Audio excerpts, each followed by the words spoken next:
మనం అనుకుంటాం కానీ ఒక నోటు తయారు చేయాలంటే ఎంత కష్టం. డిజైన్లు చేసేందుకే కొన్ని నెలలు పడుతుందట. గాంధీ తాత నవ్వు తగ్గద్దు, రంగు ఎక్కువ కావద్దు, నడిమిట్ల పల్సటి తీగ పెట్టాలి, నాలుగో సింహం బయటికి కనబడద్దు, కానీ కనబడని గుర్తులు ఉండాలి, నోట్లన్నీ ఒకటే సైజులు ఉండాలి, పెద్దసారి సంతకం బరాబర్ ఉండాలి, ఒకటికి 10 మాటలు చెక్ చేసుకున్నాకనే నోట్లు నచ్చు వస్తారు. ఇవేం మనకు తెలియక మనం అంటాం కదా, ఏ జల్దీ జల్దీ నా నోట్లు బయటికి తెస్తే కాదా అని దీర్ఘాలు తీసి మాట్లాడతాం. నోట్లు అచ్చు వస్తేందుకు ఆర్బీఐ ఆఫీసర్లు చెమటలు దార వస్తురు కానీ మనోళ్లకు నిమిషాల మీద పని, ఖర్చు కూడా పెద్దగా ఉండదు. ఒక కలర్ జిరాక్స్ మిషన్ ఇన్ని తెల్ల పేపర్లు కట్ చేస్తేందుకు కత్తరా, 2000 నోటును మిషన్లో పెట్టా జిరాక్స్ తీయ్యా, అల్కటి పని.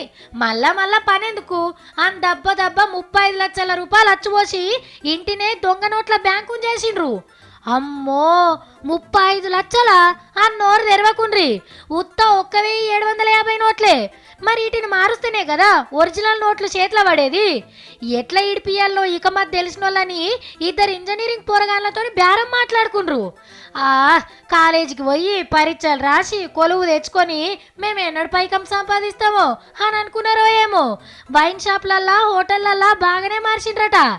ఏ ఎండల పడి ఎంతకని తిరుగుతాం అని బాగా జాప్తా కాలేజీలున్న క్యాంటీన్ల టిఫిన్ చేసి దొంగ 2000 నోటిచ్చి 1950 ఒరిజినల్ నోట్లను పట్టుకోపోయినరు. ఆడుకోకుండా అయిపోవు, మళ్ళా ఒకడు పోయి సేమ్ ఇట్లనే ఇడిపించిండట. ఆ టైంలో హోటల్ ఓనర్ లేడు.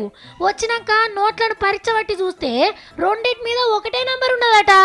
మరి అచ్చు వస్తేప్పుడు ఏం మిస్టేక్ అయిందో గాని పేపర్ పల్చగా ఉంది, ప్లస్ దాని మీద గాంధీ బొమ్మ లేదు.